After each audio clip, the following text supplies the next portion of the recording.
Isabela Hernández tenía 25 años, y hasta hacía 3 meses, su vida había sido simple pero llena de propósito. Trabajaba como maestra en una escuela primaria en Guadalajara, vivía en una casa modesta que había heredado de sus padres adoptivos, y cada peso que ganaba lo valoraba porque sabía lo que era no tener nada.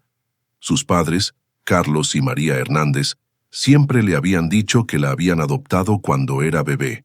Ellos no podían tener hijos, y cuando ella llegó a sus vidas dijeron que era un milagro. Isabela había crecido sintiéndose amada, pero siempre con esa pequeña pregunta en el corazón: ¿quiénes eran sus padres biológicos?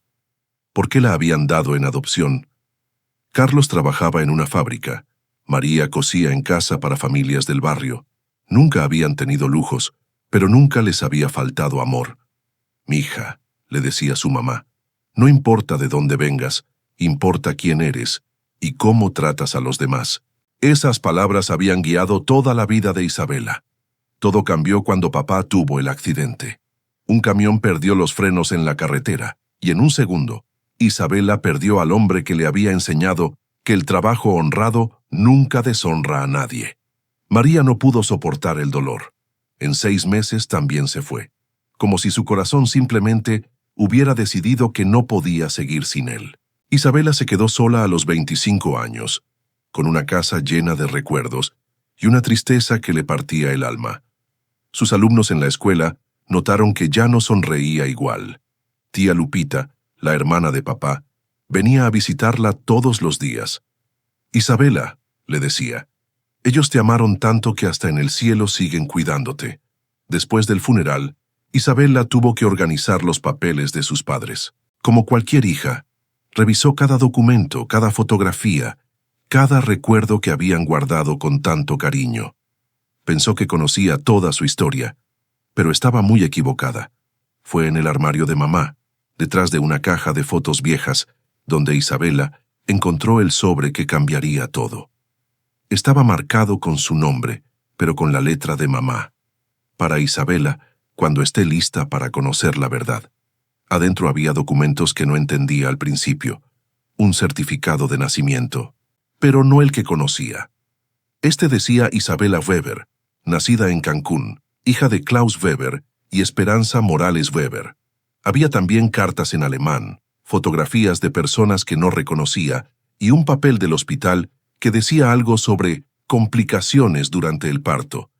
La fotografía que más la impactó mostraba a una mujer morena, hermosa, embarazada, junto a un hombre alto, rubio, de ojos azules. En la parte de atrás, con letra que reconoció como la de papá Carlos, decía: Esperanza y Klaus Weber, padres biológicos de Isabela, Cancún, 1999. Isabela se quedó sentada en el piso de la habitación, temblando. ¿Weber? Ese apellido no era mexicano. ¿Klaus? ¿Esperanza? ¿Por qué papá y mamá habían guardado esto en secreto? ¿Y por qué había 2 certificados de nacimiento diferentes? Esa noche Isabela no pudo dormir. Le dio vueltas y vueltas a los documentos. Según su certificado oficial, era hija de padres desconocidos, pero según estos papeles secretos, tenía padres con nombres, apellidos, caras. ¿Estaban vivos? ¿La habían buscado? ¿Por qué la habían dado en adopción? Al día siguiente, Isabela faltó al trabajo por primera vez en 3 años. Fue directamente con tía Lupita. Cuando le mostró los documentos, su cara cambió completamente. Se puso pálida, se sentó despacio en su silla y por varios minutos no dijo nada. «Lupita», le dijo Isabela, «necesito que me digas la verdad. ¿Qué sabías de esto?» Ella suspiró profundo y la miró con esos ojos llenos de cariño que tenía desde que Isabela era niña. «Mija», le dijo, «tu papá Carlos siempre supo que tu adopción había sido irregular, pero te amaba tanto que nunca quiso hacer preguntas. Dijo que si algún día necesitabas saber la verdad, los documentos estarían ahí». «¿Irregular cómo?», le preguntó Isabela. «No sé los detalles, pero llegaste a nuestra familia de una manera muy rápida, muy extraña. Había papeles que no cuadraban, personas que no querían hablar. Pero eras un bebé hermoso que necesitaba amor, y nosotros teníamos tanto amor para dar. Durante días, Isabela no pudo concentrarse en nada más. Sus alumnos le preguntaban por qué estaba tan distraída. Sus compañeras maestras notaron que ya no participaba en las juntas. Todo lo que podía pensar era, ¿quiénes eran Klaus Weber y Esperanza Morales Weber? ¿Por qué había nacido en Cancún si vivía en Guadalajara? ¿Y por qué sus padres adoptivos habían guardado esto en secreto? Una noche, mientras miraba las fotografías bajo la luz de la lámpara de su sala, algo extraordinario pasó. Al ver la cara del hombre rubio, una sensación extraña le recorrió todo el cuerpo, como si su alma reconociera algo que su mente no podía explicar. De repente, regresaron esos sueños que había tenido desde niña, sueños tan vívidos que parecían memorias. Desde pequeña, Isabela soñaba con una casa grande y elegante, con jardines llenos de flores que no conocía, escaleras de mármol y personas hablando en un idioma que su corazón entendía pero su mente no. En esos sueños, corría por esos jardines como si fuera su hogar, como si perteneciera ahí. Siempre despertaba con una sensación extraña de nostalgia por un lugar que nunca había visto. Su abuela Rosa, que era muy espiritual, le había dicho cuando era niña: «Mija, a veces el alma recuerda lo que la mente ha olvidado. Los sueños son ventanas a verdades que aún no estamos listos para entender». Isabela siempre pensó que eran solo cuentos de abuela. Pero ahora, mirando esa fotografía, se preguntaba si su alma había estado conectada todo este tiempo con una familia que no sabía que existía. Isabela tomó la decisión más importante de su vida. Iba a encontrar a Klaus Weber y Esperanza Morales Weber. Iba a descubrir por qué había dos versiones de su historia de nacimiento. Y sobre todo, iba a entender por qué había crecido pobre cuando aparentemente tenía una familia con apellido que sonaba rico. Lo primero que Isabela hizo fue buscar Klaus Weber en Internet. No sabía qué esperar, pero definitivamente no esperaba encontrar lo que encontró. El nombre apareció en varios artículos de negocios, páginas de empresas y obituarios. Weber Import-Export Company, una empresa alemana especializada en comercio con Latinoamérica, fundada en 1975. En las fotos oficiales, Isabela vio la misma cara del hombre de las fotografías que había encontrado, pero ahora mayor, más distinguido, vestido en trajes elegantes. Era él. Era Klaus Weber, y según los artículos, era millonario. Su corazón empezó a latir tan fuerte que pensó que se le iba a salir del pecho. ¿Millonario? ¿Ella era hija de un millonario alemán? Pero entonces, ¿por qué había crecido pobre? ¿Por qué la habían dado en adopción? Nada tenía sentido. Isabela buscó más información sobre Esperanza Morales Weber. Los artículos mencionaban que Klaus Weber se había casado con una mexicana en 1998, pero que ella había muerto en 2014. En las pocas fotografías que encontró, la veía hermosa, elegante, pero también triste. Incluso en las fotos de eventos sociales, sus ojos parecían cargados de dolor. Weber Import-Export no era una empresa pequeña. Tenía oficinas en Hamburgo, Ciudad de México, Sao Paulo y Miami. Importaban productos alemanes a Latinoamérica y exportaban productos latinos a Europa. Según los reportes financieros que Isabela pudo encontrar en línea, la empresa valía más de 20 millones de euros. Pero lo que más la impactó fue un artículo de 2015, un año después de la muerte de Esperanza. El titular decía: CEO Klaus Weber se retira tras años de duelo por la pérdida de esposa e hija. ¿Hija? ¿Qué hija? El artículo mencionaba que la pareja había perdido a su bebé en 1999, durante unas vacaciones médicas en Cancún. Isabela sintió como si le hubieran dado un golpe en el estómago. Según este artículo, ella había muerto. Klaus Weber y Esperanza Morales habían perdido a su bebé, pero ella estaba viva. ¿Cómo era posible? ¿Había habido un error en el hospital? ¿O algo más había pasado? Isabela buscó información más reciente sobre Klaus Weber. Ahora tenía 70 años y, según los últimos artículos, había pasado el control de la empresa a su hija, Greta Weber. ¿Su hija? Pero si Isabela había muerto en 1999, ¿de dónde había salido Greta? Investigó más y descubrió que Greta Weber era hija del primer matrimonio de Klaus. Su primera esposa había muerto cuando Greta tenía 15 años, y después Klaus se había casado con su mamá biológica, Esperanza. Eso significaba que Greta era su hermanastra, y ahora controlaba toda la empresa familiar. Las fotos más recientes de Greta la mostraban como una mujer de negocios exitosa, de 44 años, elegante, siempre impecablemente vestida. Había artículos sobre su liderazgo en la empresa, su expansión a nuevos mercados, su vida como heredera única de la fortuna Weber. Heredera única, porque oficialmente Isabella estaba muerta. Isabella decidió investigar qué había pasado exactamente en Cancún en 1999. Llamó a hospitales, buscó registros públicos, trató de encontrar cualquier información sobre el supuesto accidente que había causado su muerte. Fue una enfermera retirada, Dolores Méndez, quien finalmente le dio la primera pista real. Cuando Isabella le mencionó los nombres Klaus Weber y Esperanza Morales, se quedó callada por varios segundos. «Ay, niña», le dijo, «ese caso nunca lo pude olvidar. Algo no estaba bien ahí. Algo nunca me cuadró». «¿Qué pasó?», le preguntó Isabella. «La señora Esperanza tuvo complicaciones durante el parto, pero el bebé nació sano. Yo misma ayudé en el nacimiento. Era una niña hermosa, llorando fuerte, completamente normal. Pero después hubo mucha confusión, muchas personas importantes entrando y saliendo, papeles que aparecían y desaparecían». «¿Y qué pasó con el bebé?». «Oficialmente, el bebé murió por complicaciones respiratorias, pero nunca vi el cuerpo, nunca hubo una autopsia. Y la familia fue presionada para cremar inmediatamente y salir del país. Todo fue muy rápido, muy extraño». Con esta nueva información, Isabella buscó más detalles sobre lo que había pasado con Klaus y Esperanza después de Cancún. Los artículos de los años siguientes contaban una historia de dolor que le partió el corazón. Klaus Weber, que había sido un hombre de negocios dinámico y exitoso, se convirtió en alguien obsesionado con encontrar respuestas. Gastó millones de euros contratando investigadores privados para entender qué había pasado realmente en ese hospital.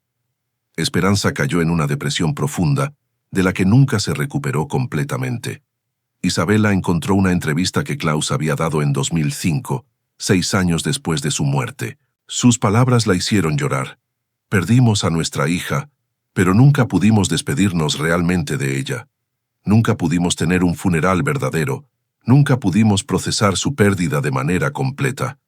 Esperanza siente que nuestra bebé está en algún lugar y yo no puedo dejar de pensar que fallamos en protegerla».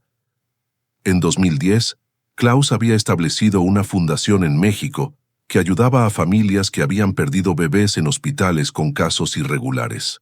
Había donado más de 5 millones de euros a esta causa. El hombre había dedicado más de una década de su vida a buscar justicia para otros padres que habían pasado por experiencias similares a la suya. La historia de Esperanza era igualmente desgarradora. Después de Cancún, nunca pudo tener más hijos. Se dedicó a trabajar con organizaciones que luchaban contra el tráfico de bebés y la corrupción hospitalaria. Sus últimos 15 años de vida los había pasado tratando de asegurar que ninguna otra familia pasara por lo que ellos habían vivido. En una entrevista de 2012, Esperanza había dicho algo que marcó profundamente a Isabella.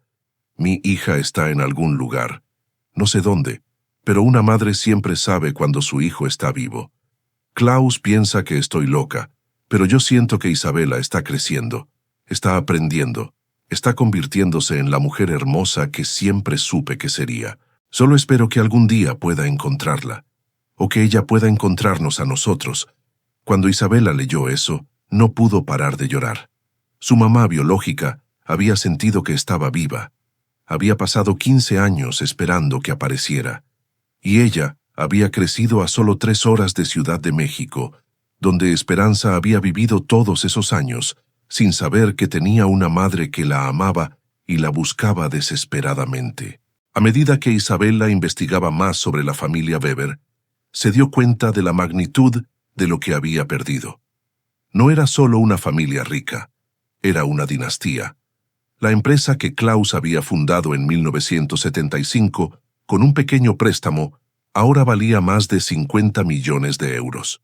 Pero más importante que el dinero eran las propiedades. Una casa principal en Hamburgo que parecía un castillo, una residencia de verano en los Alpes suizos, apartamentos en París y Nueva York, y una hacienda en Michoacán que Klaus había comprado especialmente para Esperanza, para que se sintiera conectada con México. Según los documentos corporativos, Klaus había estructurado su herencia de manera muy específica, la mitad para Greta y la mitad para cualquier hijo que tuviera con Esperanza. Como Isabela oficialmente había muerto, toda su mitad había ido automáticamente a Greta cuando Klaus se retiró en 2015. Eso significaba que su hermanastra no solo había heredado su parte legítima, también tenía la de Isabela. Por 25 años, Greta había vivido con una herencia que era el doble de lo que le correspondía, y Isabela había crecido viendo a sus padres adoptivos trabajar doble turno para pagar la renta de su casita de 2 habitaciones. Por primera vez en su vida, Isabela entendió qué significaban esos sueños que había tenido desde niña. No eran fantasías, eran memorias fragmentadas de una casa grande con jardines, de personas hablando en alemán, de una vida de abundancia que había sido suya por derecho de nacimiento. Trató de imaginar cómo habría sido su vida. Habría crecido bilingüe, viajando entre Alemania y México. Habría tenido la mejor educación, oportunidades que sus padres adoptivos nunca podrían haberle dado, por mucho que la amaran. Habría conocido a su mamá biológica, Esperanza, que había muerto sin saber que estaba viva. Pero lo que más le dolía era pensar en Klaus. Según los artículos más recientes, su salud estaba deteriorándose. A los 70 años, estaba luchando contra problemas cardíacos que los médicos relacionaban directamente con el estrés emocional de haber perdido a su hija y esposa. El hombre se estaba muriendo de tristeza, mientras Isabela estaba viva a unas horas de distancia. Isabela decidió que tenía que actuar rápido. Klaus estaba enfermo. Ella tenía 25 años y una vida entera por delante, y en algún lugar estaba la verdad sobre qué había pasado realmente en ese hospital de Cancún. Alguien sabía lo que había ocurrido. Alguien había decidido separar a una familia y cambiar el curso de sus vidas para siempre. Contrató a un investigador privado en México, Carlos Domínguez, especializado en casos de corrupción hospitalaria. Le dio todos los documentos que tenía, todas las pistas que había encontrado, y le pidió que encontrara la verdad sobre lo que había pasado en 1999. Lo que Carlos descubriría en las siguientes 2 semanas no solo confirmaría las peores sospechas de Isabela, le haría entender que lo que había pasado no fue un accidente, no fue un error médico, no fue una tragedia del destino. Había sido un crimen, y la persona responsable era alguien que se suponía que debía amarla y protegerla. 2 semanas después de contratar a Carlos Domínguez, Isabela recibió una llamada que cambiaría todo. «Isabela», le dijo, «necesitas sentarte. Lo que encontré no es solo corrupción hospitalaria, es mucho peor. Esto fue un crimen planeado». Carlos había logrado contactar a 3 enfermeras que trabajaban en el Hospital Riviera Maya en 1999. Todas habían guardado silencio durante 25 años, pero cuando escucharon que la bebé muerta estaba viva y buscando respuestas, decidieron hablar. La culpa las había atormentado por décadas. «Tu nacimiento fue completamente normal», le explicó Carlos a Isabela. «Naciste sana, fuerte, llorando.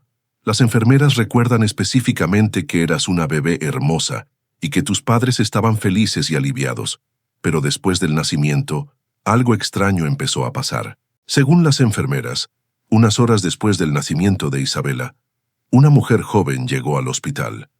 Era elegante, hablaba alemán y español perfectamente, y se identificó como Greta Weber, hija de Klaus Weber. Dijo que venía a ayudar con los arreglos familiares, porque sus padres estaban muy traumatizados.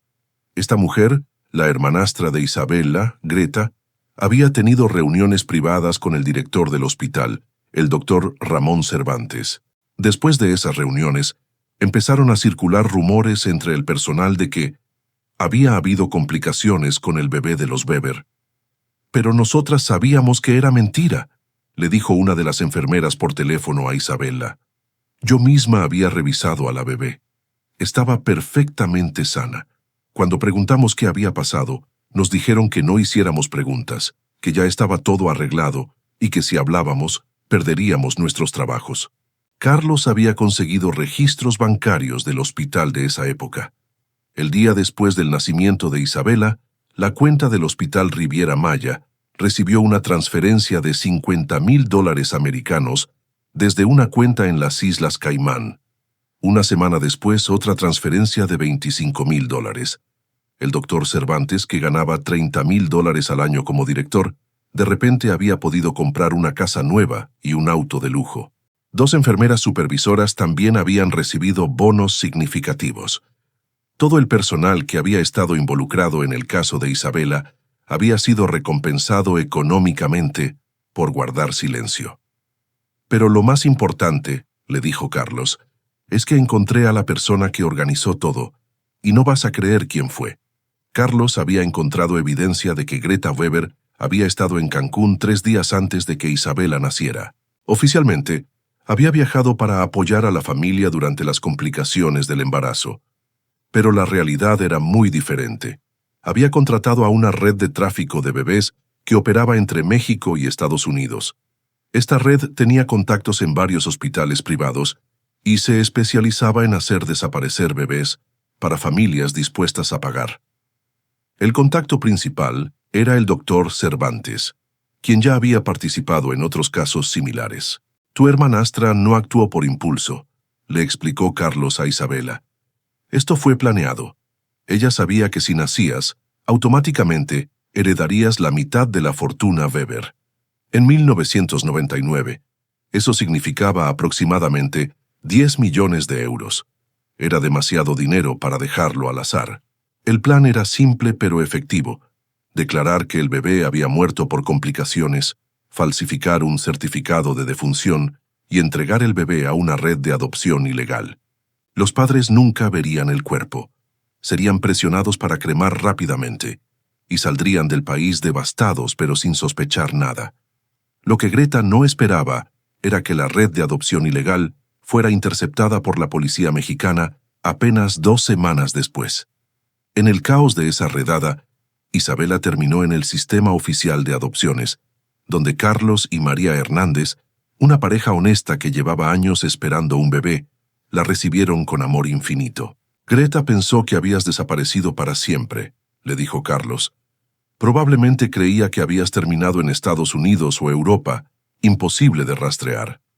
Nunca imaginó que estarías creciendo a 3 horas de Ciudad de México, con el apellido Hernández, viviendo una vida completamente normal. Durante 25 años, Greta había mantenido su secreto perfectamente. Había consolado a su padre en su dolor.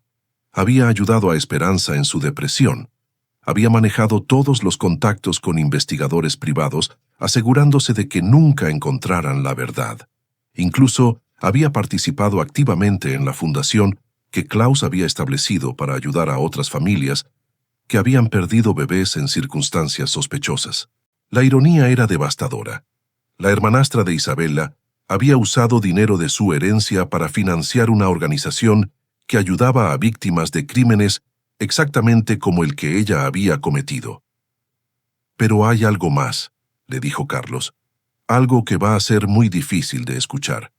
Carlos había descubierto que Greta no había perdido el rastro de Isabela completamente. Durante los últimos 10 años, había contratado investigadores privados para monitorearla discretamente. Sabía dónde vivía. Sabía que trabajaba como maestra. Sabía que sus padres adoptivos habían muerto. Tenía fotografías de la graduación universitaria de Isabela, de su primer día como maestra, de los funerales de Carlos y María. Había estado siguiendo su vida durante una década, pero nunca había hecho contacto. ¿Por qué? Porque mientras Isabela permaneciera como Isabela Hernández, su secreto estaba seguro. Ella sabía que eras feliz, le dijo Carlos. Sabía que tenías una buena vida, que eras una buena persona, que estabas ayudando a otros niños como maestra, y por eso nunca hizo nada. Mientras tú no supieras la verdad, todos podían seguir con sus vidas. Esta revelación devastó a Isabela de una manera que no esperaba. Por un lado estaba furiosa. Su hermanastra le había robado su familia, su herencia, su identidad.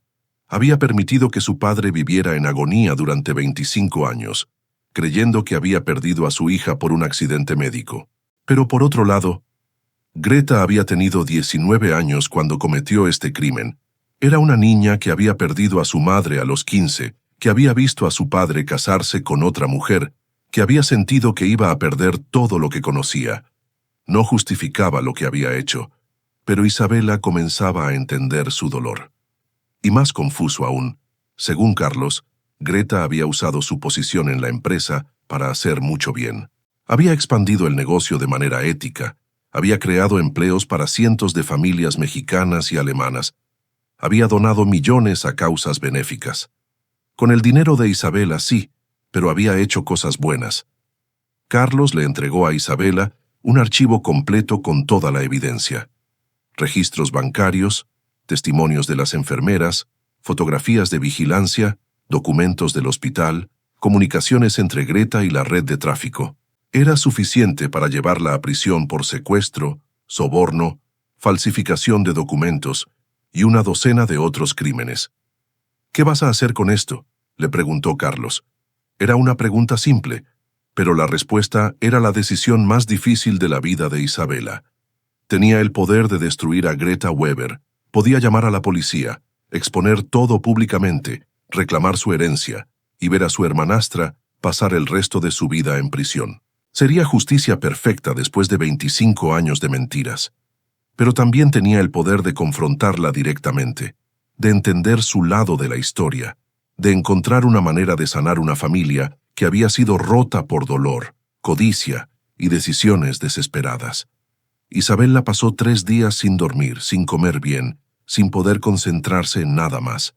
Tenía toda la evidencia en su mesa de la cocina, las fotos de Greta, los documentos que probarían su culpabilidad. Cada vez que miraba esos papeles, sentía una mezcla de rabia, tristeza y algo que no esperaba: curiosidad. ¿Cómo había vivido Greta estos 25 años? ¿Había sentido culpa? ¿Había querido confesar alguna vez? ¿Qué había pensado cuando veía las fotos de Klaus sufriendo? Cuando veía a Esperanza deteriorarse año tras año. ¿Era un monstruo sin sentimientos? ¿O era una persona que había cometido un error terrible cuando era joven y ahora no sabía cómo arreglarlo? Tía Lupita vino a visitar a Isabela y la encontró llorando en la cocina. Cuando le contó todo, se sentó con ella en silencio por varios minutos. Finalmente le dijo: «Mija, tu mamá María siempre decía que las decisiones más importantes de la vida no se toman con rabia, se toman con sabiduría. ¿Qué te dice tu corazón?». El corazón de Isabela le decía algo que su mente no quería aceptar. Quería conocer a su hermana antes de decidir su destino. Quería mirarla a los ojos, escuchar su versión de la historia, entender cómo una niña de 19 años había tomado una decisión tan terrible y había vivido con esa carga durante 25 años. Isabela decidió que la confrontaría directamente. No iría con la policía primero, no la expondría públicamente. Le daría la oportunidad de explicarse, de mostrarle quién era realmente ahora, 25 años después. Y después de esa conversación, tomaría la decisión que definiría el resto de sus vidas. Pero antes de hacer esa llamada, antes de viajar a Alemania para enfrentar a su hermanastra, Isabela tuvo que tomar otra decisión igualmente importante. Le diría a Klaus Weber que estaba viva antes de confrontar a Greta. ¿O esperaría a resolver todo con ella primero? Isabela miraba las evidencias espalladas en su mesa de la cocina: fotografías de Greta, documentos bancarios, testimonios de enfermeras, registros hospitalarios que probaban 25 años de mentiras. Tenía en sus manos el poder de destruir completamente la vida de su hermanastra, de exponerla públicamente, de enviarla a prisión por el resto de su vida. Pero también tenía algo más. la oportunidad de entender, de mirar a los ojos a la persona que había cambiado el curso de su vida y preguntarle por qué, de escuchar la historia completa antes de decidir si buscaba justicia o algo diferente. Era la decisión más importante de su vida. Llamaría a la policía y buscaría venganza, o llamaría a Alemania y buscaría respuestas. Cuando marqué el número de la oficina de Weber Import-Export en Hamburgo, mis manos temblaban. Era mediodía en México, las 7 de la noche en Alemania. Una secretaria contestó en alemán. Después cambió al español cuando le dije mi nombre. «Disculpe, ¿podría repetir su nombre?», me preguntó. «Isabela Hernández o Isabela Weber», le dije. Hubo una pausa larga. «Un momento, por favor». Pude escuchar conversaciones urgentes en alemán al fondo y después una voz que reconocí de los videos que había visto en línea. «Isabela». La voz de Greta sonaba como si hubiera visto un fantasma. «Sí», le dije, «soy yo, tu hermana». La hermana que se suponía que había muerto en Cancún hace 25 años. Silencio absoluto. Pude escuchar su respiración entrecortada a través del teléfono. «Dios mío», susurró finalmente. «Sabía que este día llegaría. He estado esperando esta llamada durante 25 años». Su voz se quebró. ¿Estás bien? ¿Has tenido una buena vida? Era la pregunta más extraña y más humana que podía hacer alguien que me había robado mi familia. Le dije que necesitábamos hablar en persona, que tenía toda la evidencia de lo que había pasado en Cancún, pero que quería escuchar su versión de la historia antes de decidir qué hacer. «Isabela», me dijo, «he vivido cada día de los últimos 25 años preparándome para esta conversación. Te mereces la verdad completa y papá merece saber que estás viva». «¿Cómo está Klaus?», le pregunté. «Muriendo», me respondió con una honestidad brutal. «Su corazón está fallando. Los doctores dicen que tiene pocos meses. He estado tratando de reunir el valor para contarle la verdad antes de que sea demasiado tarde, pero no sabía cómo. Acordamos que viajaría a Hamburgo la siguiente semana. Ella pagaría el vuelo, con mi dinero, irónicamente, y nos encontraríamos primero las dos solas. Después, si yo decidía que era lo correcto, le diríamos juntas a Klaus que yo estaba viva. «Isabela», me dijo antes de colgar, «quiero que sepas que no pasa un día sin que piense en lo que hice. No espero tu perdón, solo espero tu comprensión». Cuando colgué el teléfono, lloré durante horas. No sabía si eran lágrimas de rabia, tristeza o algo parecido al alivio. Los días antes del viaje fueron extraños. Le dije a la directora de la escuela que tenía una emergencia familiar y necesitaba ausentarme 2 semanas. Técnicamente era verdad, aunque ella nunca podría imaginar qué tipo de emergencia familiar. Tía Lupita me acompañó al aeropuerto. «Mija», me dijo, «recuerda que no importa lo que descubras allá, aquí tienes una familia que te ama. Carlos y María te criaron para ser fuerte y sabia. Confía en esa sabiduría». Cuando me abrazó, sentí como si llevara conmigo las bendiciones de todas las generaciones que me habían amado. Durante el vuelo de 12 horas a Frankfurt no pude dormir. Miraba por la ventana las nubes, pensando en cómo mi vida había cambiado tan dramáticamente en pocas semanas. Hace un mes era simplemente Isabela Hernández, maestra de primaria. Ahora era Isabela Weber, heredera millonaria, víctima de secuestro y hermana de la persona que había destruido mi familia.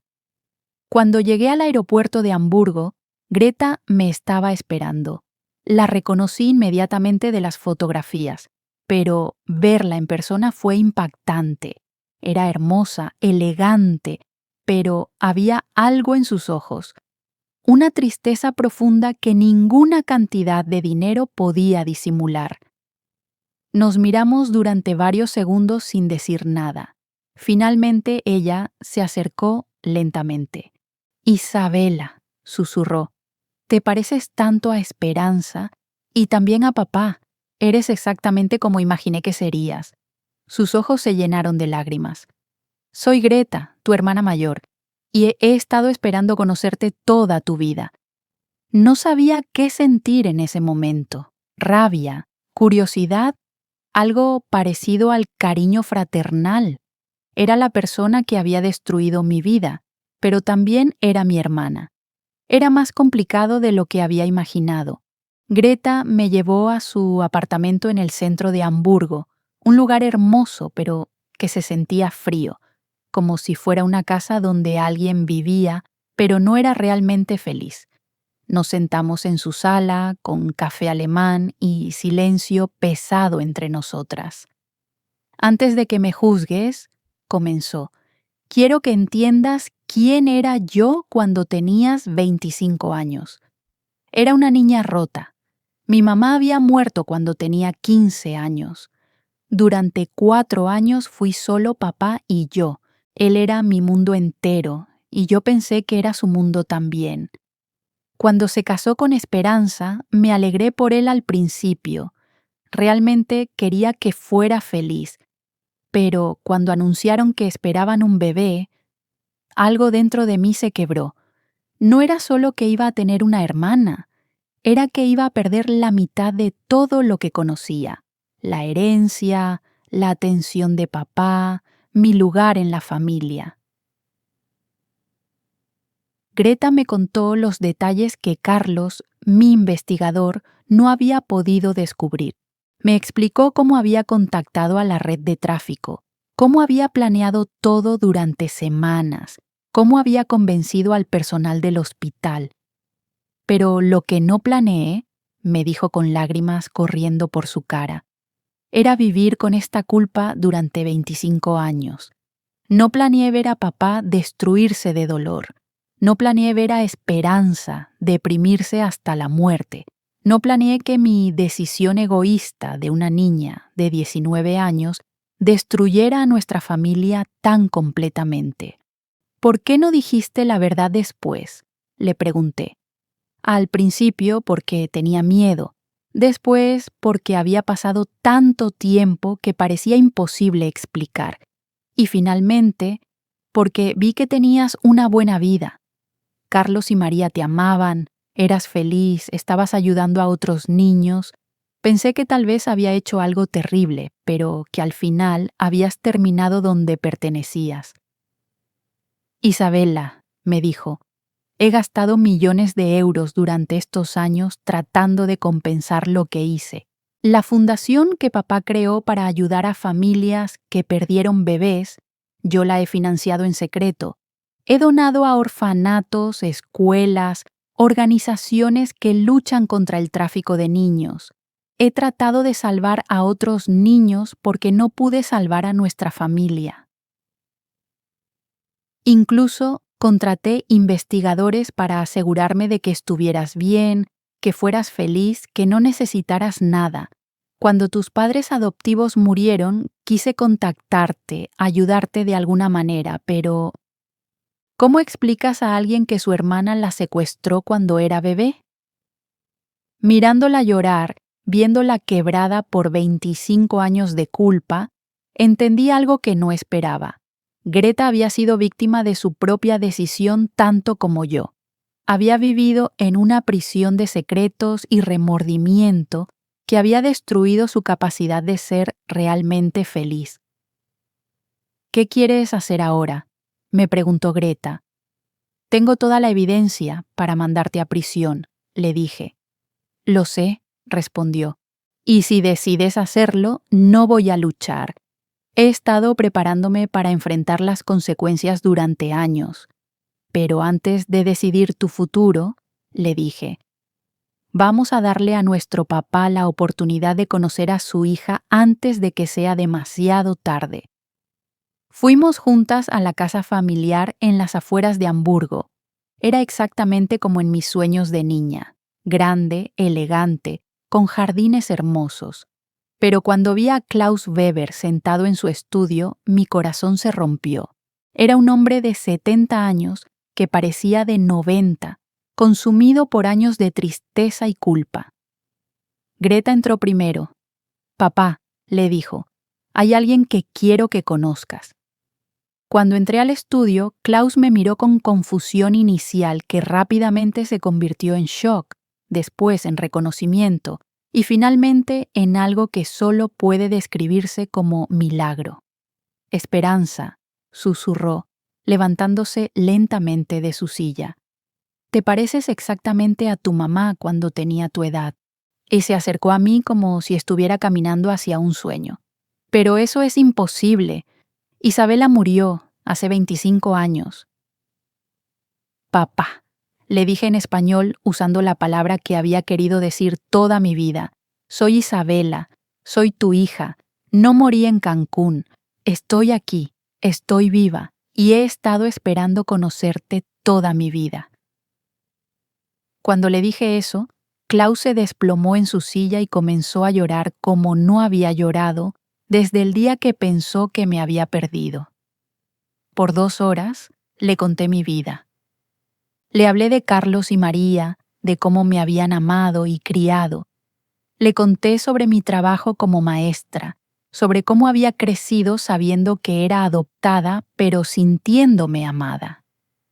Le mostré fotografías de mi graduación, de mis estudiantes, de la vida hermosa que había construido. Cuando Klaus recuperó la compostura, me miró con ojos que brillaban por primera vez en décadas. «Mi bebé», me dijo, «mi Isabela. Esperanza tenía razón. Siempre decía que estabas viva en algún lugar. Lo sentía en su corazón de madre». Después me miró con curiosidad. «Pero, ¿cómo sobreviviste? ¿Qué pasó realmente en Cancún?» Miré a Greta, que estaba sentada en silencio esperando que yo decidiera su destino. En ese momento tuve que tomar la decisión más importante de mi vida. ¿Decía la verdad completa y destruía para siempre la relación entre padre e hija? ¿O encontraba una manera de sanar a nuestra familia sin destruirla completamente? «Papá», le dije finalmente, «hubo errores en el hospital, corrupción, confusión, personas que tomaron decisiones equivocadas. Pero lo importante no es revivir el dolor del pasado. Lo importante es que estamos aquí ahora, que nos encontramos antes de que fuera demasiado tarde y que podemos ser una familia durante el tiempo que nos quede juntos». Klaus vivió sus últimos meses conociendo a su hija, entendiendo que su dolor había tenido un propósito. Había creado una mujer fuerte, compasiva, capaz de amor incondicional. Pasé 3 meses en Alemania, aprendiendo alemán, conociendo mi herencia cultural, pero sobre todo dando a mi papá biológico la paz que había buscado durante 25 años. Greta y yo desarrollamos una relación complicada pero real. No éramos hermanas en el sentido tradicional, pero éramos 2 mujeres que habían sido moldeadas por la misma tragedia y que ahora tenían la oportunidad de crear algo nuevo juntas. Cuando Klaus murió, murió en paz. Sus últimas palabras fueron: «Dale las gracias a Carlos y María por amar a mi hija cuando yo no pude, y dile a Greta que la perdono por todo. Las familias se construyen con amor, no con perfección». Después del funeral, Greta y yo tuvimos que decidir qué hacer con la herencia. Legalmente, yo tenía derecho a la mitad de todo. 25 millones de euros, propiedades, la mitad de la empresa. Pero tomé una decisión que sorprendió a todos, incluyéndome a mí misma. Le dije a Greta que se quedara con la empresa y las propiedades en Alemania. Ella las había manejado bien durante 25 años, había creado empleos, había hecho el bien, pero yo tomaría mi herencia monetaria y la usaría para crear algo que honrara la memoria de todas las personas que habían sido dañadas por nuestro secreto familiar. Con mi herencia, establecí la Fundación Esperanza Weber en México, enfocada en combatir el tráfico de niños, apoyar adopciones éticas y ayudar a familias que han perdido hijos en circunstancias sospechosas. El primer donativo fue para mejorar la escuela donde había trabajado como maestra. Greta se convirtió en mi socia en esta fundación, aportando recursos y experiencia empresarial. Juntas, estamos trabajando para asegurar que ninguna otra familia pase por lo que pasamos nosotros. Hemos salvado a docenas de niños del tráfico. Hemos mejorado sistemas hospitalarios. Hemos creado programas de apoyo para madres en riesgo. Mi vida cambió completamente, pero no de la manera que esperaba cuando comencé esta búsqueda. No recuperé una vida de riqueza y privilegio. Recuperé algo más valioso, un propósito que va más allá de mi experiencia personal. Ahora, 2 años después, entiendo que mi historia nunca fue realmente sobre recuperar mi herencia o incluso sobre encontrar a mi familia biológica. Era sobre aprender que el perdón no significa olvidar o excusar. Significa liberar el poder que el dolor tiene sobre tu vida y transformarlo en algo que puede ayudar a otros. Carlos y María me enseñaron que la familia se construye con amor. Klaus y Esperanza me enseñaron que los padres nunca dejan de amar a sus hijos, sin importar las circunstancias.